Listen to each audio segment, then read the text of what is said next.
last two trends that you need to know. The first one's called the first ionization energy. There are such things as second and third ionization energy, but we're only focused on the first. And basically it's a simple definition. And the definition is the energy needed to remove the outermost electron. And it's usually measured in something called kilojoules. Kilojoules is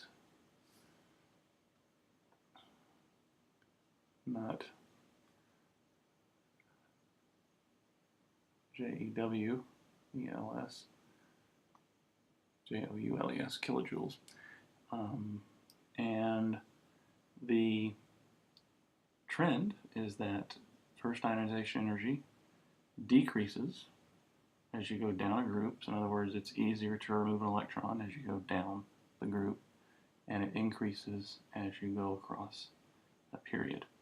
So let's look at the downward trend first. If you think about the first column, you got your hydrogen, you got lithium, you got sodium, you got potassium, and so on. You are adding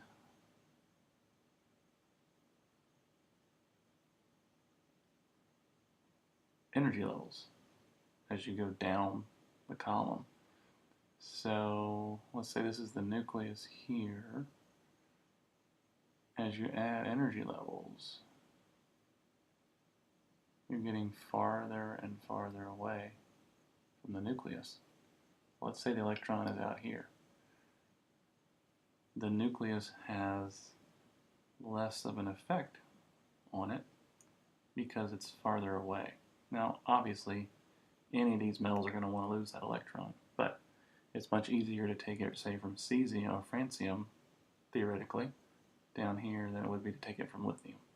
Both of them want to lose electrons because the francium electron is so much farther away from the nucleus, it's just easier to remove.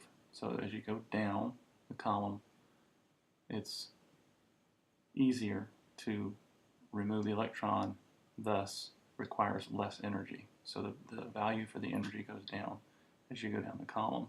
If you think about the halogens, fluorine to chlorine to bromine to iodine, none of these elements want to lose an electron, but it's easier to remove it from iodine than it would be from fluorine because the electron in iodine is so far away from the nucleus as opposed to the electron in fluorine.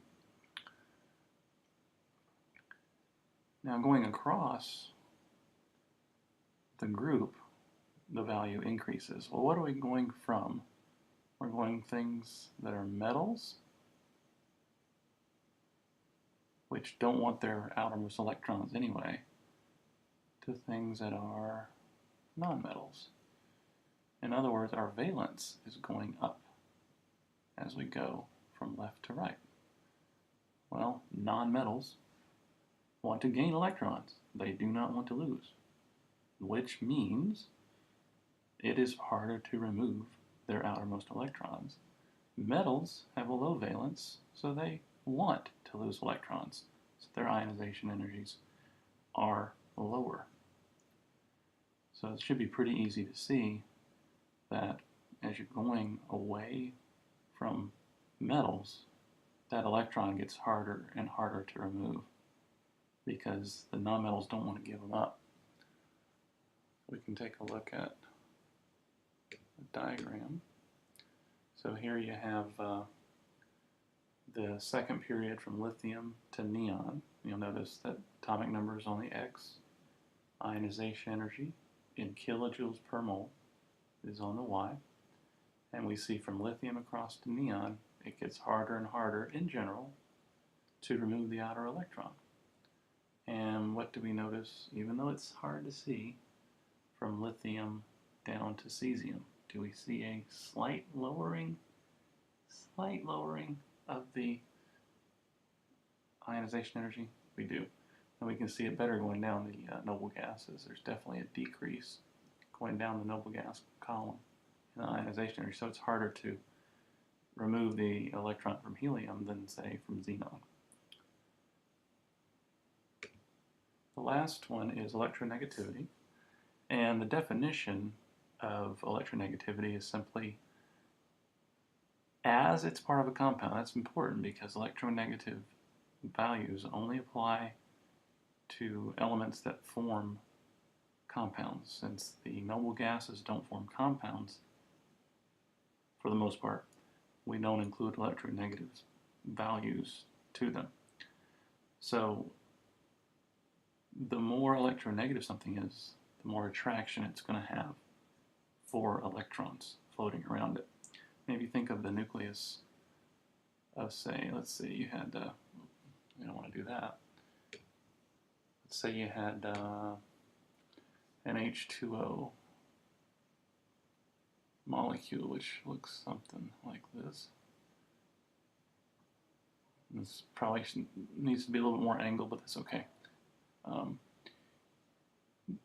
Oxygen is much more electronegative than the hydrogen, so the electrons tend to spend more of their time over here than over here. So this side of the electron of the water molecule tends to be negatively charged, while the hydrogen side tends to be positive. It's what we call a polar compound.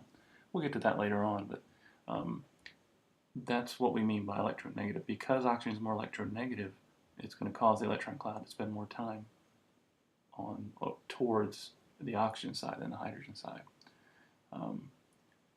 So what happens to electronegativity? Well, as you go down a group, electronegativity gets smaller. And as you go across a period, electronegativity values get bigger.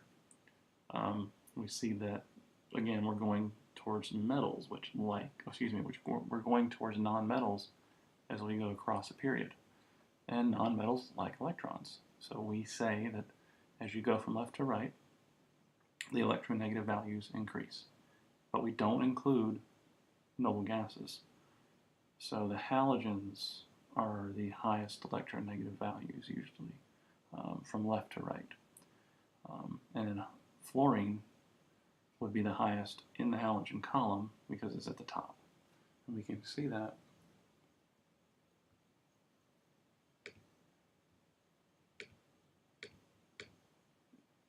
now the values go from 0 to 4. It's called the Pauling scale.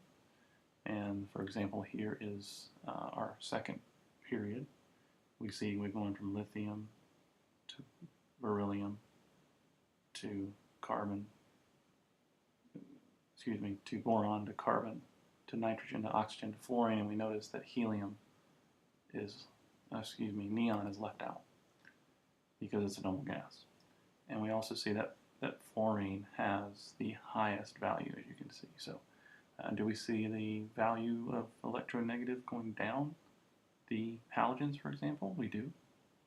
We go from fluorine to chlorine to bromine to iodine. We see a general trend going down.